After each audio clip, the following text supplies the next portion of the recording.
Hello, happy and well-informed citizens. It's me, Super CBDC Man, your friendly neighborhood enforcer of fairness and order. And as always, I'm joined by my trusty sidekick, Crypto Kid. Because what's a system without an officially approved alternative? Now, some people, naughty, have been spreading wild claims that our perfectly reasonable and totally fair system is somehow oppressive? How absurd. Just look at all the brave, outspoken internet voices criticizing it daily, right there on platforms that we completely impartially oversee.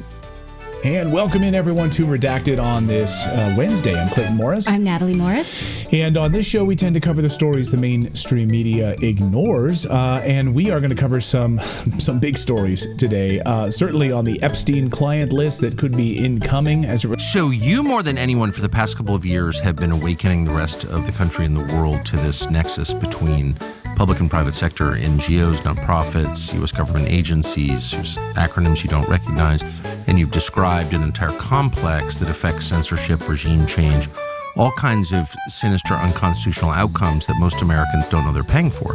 Relates to AG Pam Bondi now being officially sworn in as Attorney General, and there are rumors swirling right now that this thing is about to drop. File that under this girl not messing around. Yeah, because, good for her. Yeah, no moss grows on that stone. We're also going to talk about who is state-run media that you may not have known is state-run media. You probably have an inkling based on their coverage, but more news outlets are being exposed under this U.S. aid debacle where the government is pulling back on U.S. aid, and we're seeing, where did our money go? Oh, for journalists to lie to us.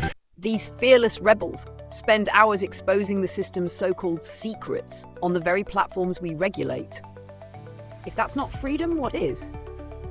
Seriously, if we were running some kind of dystopian nightmare state, would these critics still have millions of followers, sponsorship deals, and, ironically, top placements in our algorithms?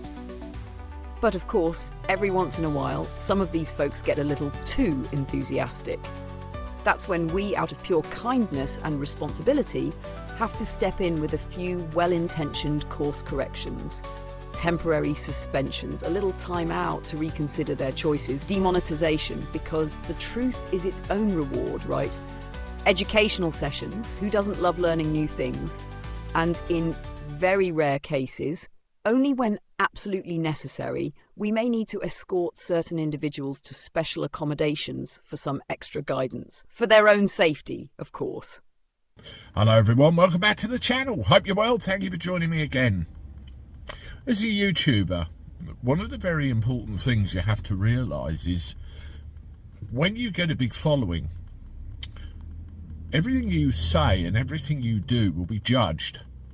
And even some people credit you, and it's not necessarily so, with having an influence on what happens. When you say something, for example, it could be misconstrued or looked at in a certain way, and you could find yourself in trouble. Now, it's very clear that those in government are trying to control the narrative, trying to control the flow of information, and the likes of me, the likes of other YouTubers, they don't really have that level of control over, because we're exercising our God-given right to freedom of expression. Now, what they would dearly love is to get us out of the way, to switch off the tap. And you have to watch how you say things as a result, because you want to keep the word out there, you want to keep the message out there. But don't worry. When you see footage of popular critics being temporarily removed from the conversation, it's definitely not meant to intimidate you. That would be ridiculous. Ha ha! Right! It's simply a reminder that our system is built on fairness, transparency, and protecting you from dangerous misinformation. So remember, citizens, trust the system. We work hard to make sure you don't have to.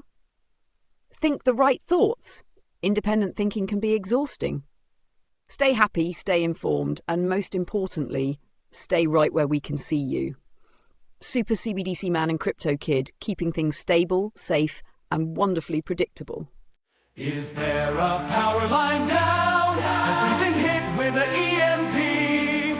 No, it's Super CBDC Man. Man of data and is mighty on He's the greatest and the last superhero we will ever need, and he is here to protect us all. That's right, Super CBDC Man, man of data.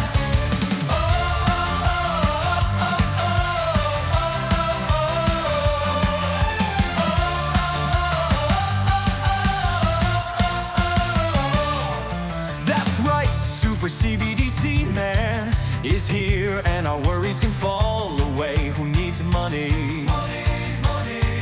When Super CBDC Man is here to protect us all.